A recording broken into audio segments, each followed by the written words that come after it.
Sebagaimana akan kita pelajari, pelayanan Paulus kepada gereja menyediakan satu titik acuan yang tetap bagi teologinya dan sangat mempengaruhi apa yang ia percayai. Karena itu, kita harus menelaah beberapa dimensi pelayanannya. Kita akan secara khusus melihat 3 aspek pelayanan Paulus: jabatan rasuli, misi rasuli, dan tulisan rasulinya.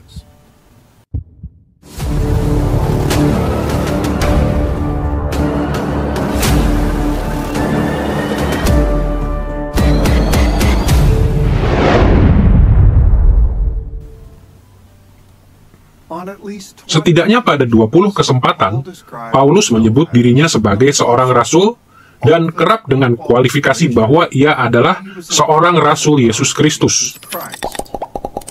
Klaim kerasulannya ini sangat penting, sebab Kristus mengangkat para rasul untuk berbicara dengan otoritas mutlak kepada gereja mewakili Dia. Kita semua tahu bahwa Paulus bukan termasuk para rasul yang mula-mula yang telah Yesus pilih semasa pelayanannya di bumi. Namun Paulus mengklaim bahwa ia adalah wakil Kristus yang berotoritas. Paulus menegaskan bahwa ia telah menerima kerasulan yang setara dengan para rasul yang mula-mula. Tetapi bagaimana mungkin? Jawabnya terletak pada fakta bahwa Paulus memenuhi seperangkat kualifikasi yang ditetapkan untuk kerasulan. Sementara para rasul menantikan pencurahan roh di hari Pentakosta, Petrus menetapkan seorang rasul baru untuk menggantikan Yudas. Jadi Petrus menjelaskan bahwa rasul Kristus yang berotoritas itu harus memenuhi 3 kriteria. Pertama, menurut Kisah Para Rasul pasal 1 ayat 21, mereka harus diajar langsung oleh Kristus selama masa pelayanannya di bumi. Kedua, dalam Kisah Para Rasul pasal 1 ayat 22, kita membaca bahwa mereka haruslah saksi dari kebangkitan Yesus. Dan ketiga, dalam Kisah Para Rasul pasal 1 ayat 23-26, kita temukan bahwa sang rasul baru harus dipilih untuk jabatan itu oleh Tuhan sendiri. Tetapi bagaimana dengan Paulus? Sekilas, ia gagal memenuhi kriteria pertama untuk kerasulan. Lagi pula, ia tidak mengikuti Yesus semasa pelayanannya di bumi. Tetapi penelitian yang lebih seksama menyingkapkan kualifikasi Paulus. Dalam Galatia pasal 1 ayat 11-18, Paulus melaporkan bahwa langsung sesudah pertobatannya, ia tinggal selama 3 tahun di padang gurun Arab. Ia menyebut panjangnya masa itu untuk menunjukkan bahwa kira-kira itu sama dengan masa yang telah dijalani oleh para rasul lain bersama Yesus. Selama 3 tahun itu, Yesus sendiri mengajarkan Injil kepada Paulus. Perhatikan kata-kata Paulus dalam Galatia pasal 1 ayat 11-12 berikut. Injil yang kuberitakan itu bukanlah Injil manusia, karena aku bukan menerimanya dari manusia, dan bukan manusia yang mengajarkannya kepadaku, tetapi aku menerimanya oleh pernyataan Yesus Kristus. Galatia pasal 1 ayat 11-12. Paulus juga memenuhi kriteria yang kedua. Dalam Kisah Para Rasul pasal 9 ayat 1-6, kita membaca bahwa Paulus sungguh-sungguh melihat Kristus yang bangkit dalam perjalanan menuju Damsyik. Ia telah melihat Sang Juru Selamat yang sudah bangkit. Akhirnya, menurut Kisah Para Rasul pasal 9 ayat 15, Yesus sendiri yang menetapkan Paulus untuk jabatan rasul.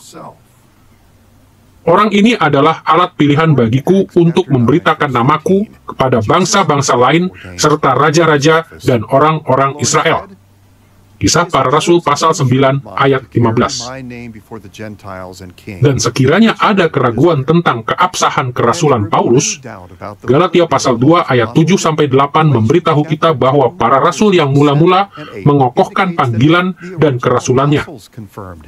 Sebagaimana yang Paulus tuliskan, para rasul lain, mereka melihat bahwa kepadaku telah dipercayakan pemberitaan Injil untuk orang-orang tak bersunat, sama seperti kepada Petrus untuk orang-orang bersunat. Karena ia yang telah memberikan kekuatan kepada Petrus untuk menjadi rasul bagi orang-orang bersunat, Ia juga yang telah memberikan kekuatan kepadaku untuk orang-orang yang tidak bersunat. Galatia pasal 2 ayat 7-8. Para rasul lain mengakui bahwa kerasulan Paulus setara dengan kerasulan Petrus. Perhatikan perkataan Petrus dalam 2 Petrus pasal 3 ayat 15-16 berikut. Paulus, saudara kita yang kekasih, telah menulis kepadamu menurut hikmat yang dikaruniakan kepadanya. Dalam surat-suratnya itu ada hal-hal yang sukar dipahami, sehingga orang-orang yang tidak memahaminya dan yang tidak teguh imannya memutarbalikannya menjadi kebinasaan mereka sendiri. Sama seperti yang juga mereka buat dengan tulisan lain. 2 Petrus pasal 3 ayat 15-16. Menurut Petrus, surat-surat Paulus harus disejajarkan dengan tulisan-tulisan yang lain. Dalam gereja mula-mula, ada banyak guru palsu yang menentang ajaran Paulus. Maka untuk melawan para guru palsu ini, Perjanjian Baru menegaskan bahwa Paulus adalah rasul yang sah. Lebih dari itu, Paulus menyajikan pandangan yang sukar dipahami untuk gereja, dan bahkan lebih sukar lagi untuk diterima. Namun ketika ia melayani dalam perannya sebagai duta Kristus, Paulus berbicara dengan otoritas yang sama dengan para rasul lain dan menulis dengan otoritas kitab suci. Apapun yang dikatakan orang, perspektif mereka harus dinilai menurut standar pengajaran Paulus. Sesungguhnya, tulisan Paulus membawa otoritas dari Kristus sendiri. Kita tidak dapat mengikut Kristus tanpa mengikut Paulus. Bahkan pada masa kini pun, orang Kristen yang setia harus menyesuaikan teologinya dengan teologi Paulus. Misi. Setelah memikirkan tentang otoritas rasuli Paulus, kita harus juga melihat misi rasulinya. Apa yang Paulus lakukan sebagai rasul? Apa tugasnya? Kita bisa memperoleh pengertian yang baik tentang jenis tugas yang Paulus kerjakan dengan melihat 3 perjalanan misinya dan perjalanannya ke Roma. Mari kita mulai dengan tinjauan tentang perjalanan pertamanya sebagai seorang rasul Kristus. Perjalanan pertama. Kita belajar tentang perjalanan misi Paulus yang pertama dalam Kisah Para Rasul pasal 13 sampai pasal 14. Perjalanan itu dimulai ketika Allah memberitahu gereja di Antiokhia Syria untuk memisahkan Paulus dan Barnabas bagi suatu pekerjaan khusus. Segera sesudah itu, Roh Kudus memimpin keduanya ke Pulau Siprus. Sesudah beberapa kesempatan pelayanan di sana, mereka maju lebih jauh untuk melakukan pelayanan penginjilan di Asia Kecil. Tindakan pertama dari Paulus adalah mewartakan Injil, khususnya di sinagog orang Yahudi. Tetapi sesudah menerima banyak perlawanan dari orang Yahudi, ia mulai berkhotbah kepada orang bukan Yahudi juga. Paulus berhasil merintis sejumlah gereja dalam perjalanannya ini, termasuk beberapa gereja di wilayah Galatia. Sesudah berjalan ke timur sampai ke Derbe, Paulus dan Barnabas berbalik arah. Mereka kembali ke kota-kota Galatia sampai akhirnya tiba di laut dan berlayar pulang. Perjalanan pertama Paulus sebagai seorang rasul Kristus relatif singkat dan tidak rumit. Tetapi perjalanannya yang kedua membawanya menjauh dari tanah Palestina.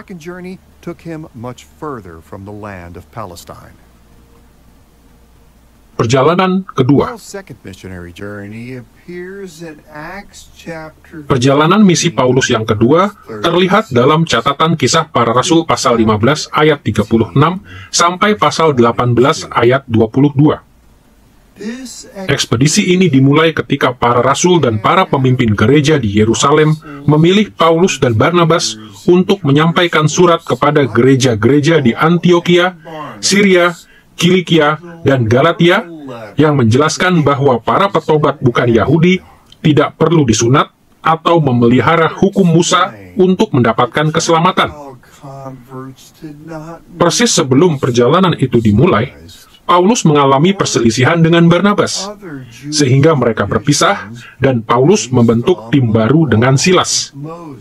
Kedua orang ini pertama-tama melintasi Syria dan kemudian Kilikia sampai tiba di Galatia. Di Listra, yang ada di wilayah itu, Timotius bergabung dalam perjalanan Paulus. Saat melanjutkan perjalanannya, Paulus ingin mewartakan Injil ke sebelah utara Asia dan Bitinia, tetapi Roh Kudus mencegahnya. Maka Paulus pergi ke kota pesisir, yaitu Troas. Di sana, alasan Roh Kudus mencegahnya menjadi jelas melalui peristiwa terkenal, visi panggilan Makedonia. Dalam visi ini, ia melihat seseorang yang memohon agar ia mengkhotbahkan Injil di Makedonia, provinsi sebelah utara Yunani. Maka Paulus dan kelompoknya langsung meresponi mimpi itu dengan berlayar ke provinsi tersebut. Paulus merintis banyak gereja di Yunani, termasuk gereja di Filipi dan Tesalonika di utara. Selanjutnya ia beranjak ke selatan, mengunjungi Athena, dan merintis sebuah gereja di Korintus. Lalu Paulus pergi ke Efesus, dan sesudah satu masa di sana, ia kembali ke Palestina.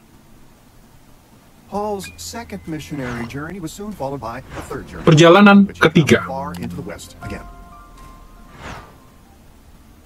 Perjalanan misi Paulus yang kedua segera disusul oleh ekspedisi ketiga yang membawanya kembali ke sebelah barat. Perjalanan misi Paulus yang ketiga ini terdapat dalam Kisah Para Rasul pasal 18 ayat 23 sampai pasal 21 ayat 17. Dalam perjalanan ini, Paulus pergi ke Antiokhia di Syria melalui Galatia dan Frigia. Kemudian, memulai sebuah pelayanan yang berkembang pesat di Efesus. Sesudah itu, selama beberapa bulan ia menjelajahi Yunani dari utara ke selatan dan kembali ke utara lagi. Ia mengunjungi gereja-gereja yang telah ia rintis dalam perjalanannya terdahulu ke wilayah ini. Lalu sang rasul kembali menuju ke Yerusalem melalui darat dan laut. Ketika Paulus kembali ke Yerusalem sesudah perjalanannya yang ketiga, orang Yahudi mengajukan tuduhan palsu bahwa ia menghasut rakyat, dan pemerintah Romawi menangkap dia. Sesudah menjalani 2 tahun di penjara, Paulus menuntut hak-haknya sebagai seorang warga negara Romawi untuk naik banding kepada Kaisar. Proses naik banding kepada Kaisar inilah yang menjadi alasan bagi perjalanannya yang keempat yang membawa dia ke Roma.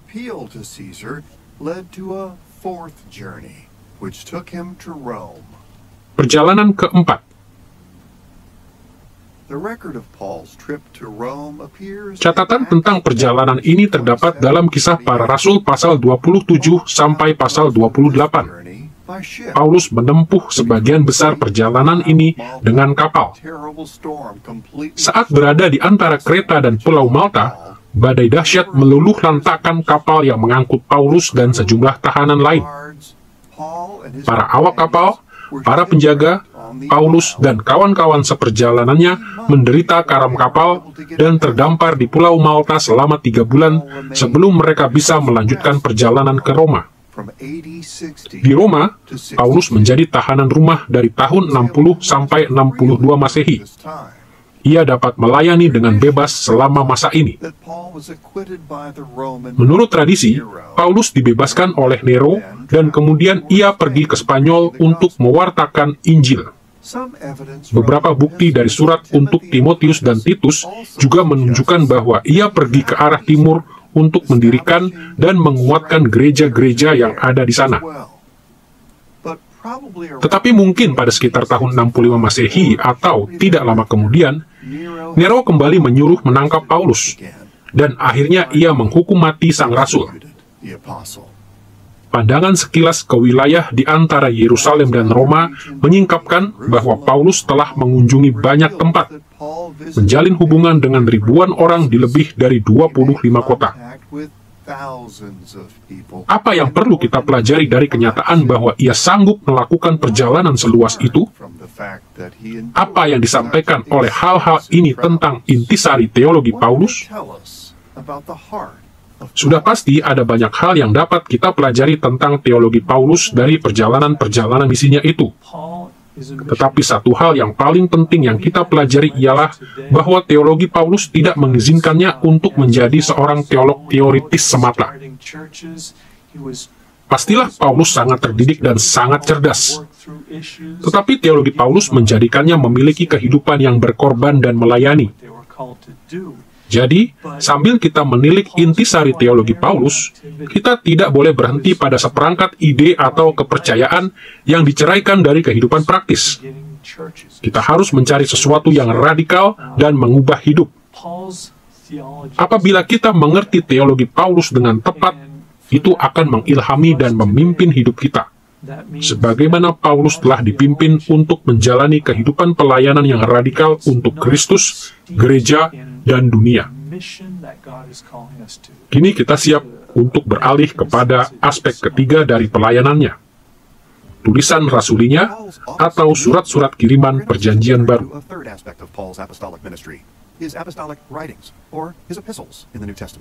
Tulisan. Karena Paulus terus-menerus hidup dalam lingkup pelayanan praktis, ia sangat mengenal persoalan-persoalan khusus yang menjadi masalah di dalam gereja-gereja yang ia kunjungi. Dapat Anda bayangkan bahwa masalah di Galatia berbeda dengan persoalan di Efesus, dan masalah di Efesus berbeda dengan tantangan di Korintus. Setiap tempat yang ia datangi berbeda. Akibatnya ketika Paulus menulis surat-suratnya, ia menyoroti kebutuhan spesifik dari situasi-situasi tersebut. Dalam perjanjian baru, kita memiliki 13 surat yang Paulus tuliskan pada saat yang berbeda dalam pelayanannya. Nah, karena surat-surat Paulus sangat berkaitan dengan keadaan tertentu, yaitu ditulis untuk membahas masalah spesifik, tidak satu pun dari suratnya yang membentangkan keseluruhan teologinya secara sistematis. Sebaliknya, surat-suratnya mengandung aplikasi pastoral dari teologinya. Tampak jelas dalam kebanyakan kasus bahwa Paulus menulis suratnya untuk menyoroti isu spesifik dalam gereja. Dan kita akan mempelajari realitas ini secara rinci dalam pelajaran-pelajaran berikutnya. Untuk memberikan gambaran bahwa hal ini memang benar, mari kita sejenak memikirkan kitab Roma. Banyak orang Kristen keliru memperlakukan kitab ini sebagai kerangka abstrak sistematis dari teologi Paulus. Jadi mereka menyimpulkan bahwa tema-tema yang langsung terlihat dalam kitab ini merupakan intisari dari sistem teologis Paulus. Tetapi penyelidikan yang lebih teliti terhadap surat Roma menyingkapkan bahwa Paulus juga menulis surat ini untuk membahas masalah-masalah khusus. Salah satu alasan utama Paulus menulisnya adalah untuk memantapkan relasi di antara orang percaya Yahudi dan bukan Yahudi di Roma. Tinjauan terhadap struktur surat Roma membuat fokus pastoral ini menjadi sangat jelas. Dalam 3 pasal pertama, fokus Paulus adalah membuktikan bahwa baik orang Yahudi maupun orang bukan Yahudi adalah orang berdosa, dan tidak satu pun dari mereka memiliki hak untuk menganggap dirinya lebih unggul daripada pihak lainnya. Dalam pasal 4 sampai pasal ke-8, ia menekankan bagaimana Allah telah menyediakan jalan keselamatan yang sama, baik untuk orang Yahudi maupun untuk orang bukan Yahudi. Orang Yahudi dan orang bukan Yahudi memiliki status yang sama di hadapan Allah. Dalam pasal 9 sampai pasal 11, Paulus memfokuskan pada peran orang Yahudi dan orang bukan Yahudi yang saling melengkapi di dalam rencana Allah bagi sejarah umat manusia. Lalu sesudah menekankan tema-tema yang bersifat doktrin ini, dalam pasal 12 sampai pasal 16, ia membahas berbagai persoalan praktis dalam kehidupan Kristen, yang erat kaitannya dengan konflik-konflik di antara orang Yahudi dan orang bukan Yahudi. Sebagai contoh, dalam pasal 12, ia menekankan bahwa kendati terdapat perbedaan, orang Kristen harus berfungsi sebagai satu tubuh. Dalam pasal 13, ia mendorong stabilitas dengan mendesak orang Kristen untuk tunduk, bahkan kepada pemerintahan sipil bukan Yahudi.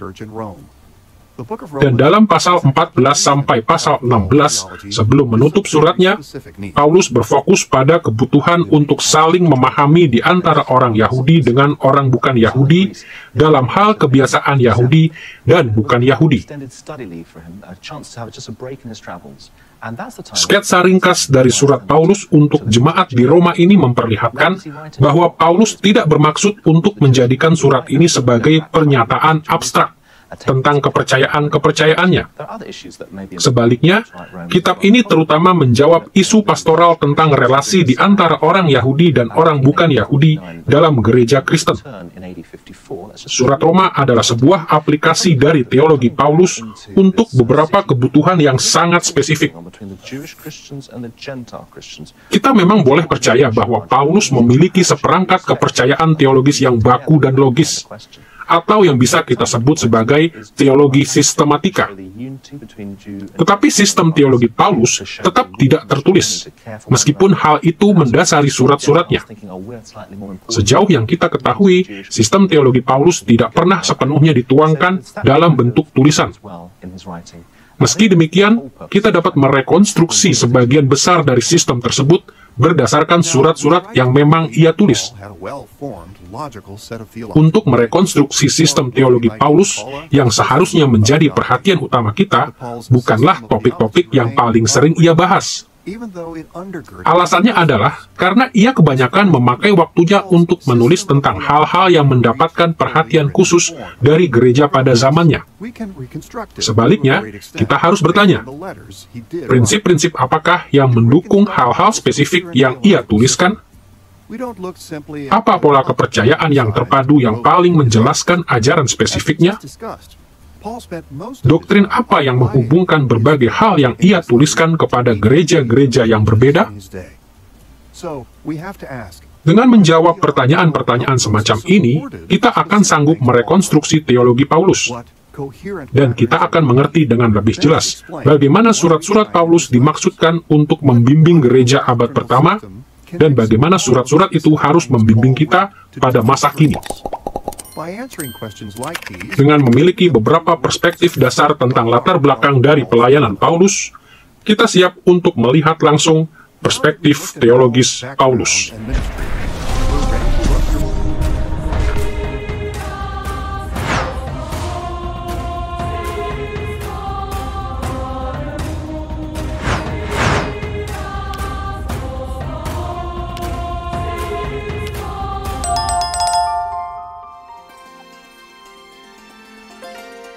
I believe in God the Father Almighty, maker of heaven and earth. I believe in Jesus Christ, His only Son, our Lord, who was conceived by the Holy Spirit and born of the Virgin Mary. He suffered under Pontius Pilate, was crucified, died, and was buried. He descended into hell. The third day he rose again from the dead. He ascended into heaven, and is seated at the right hand of God the Father Almighty. From there he will come to judge the living and the dead.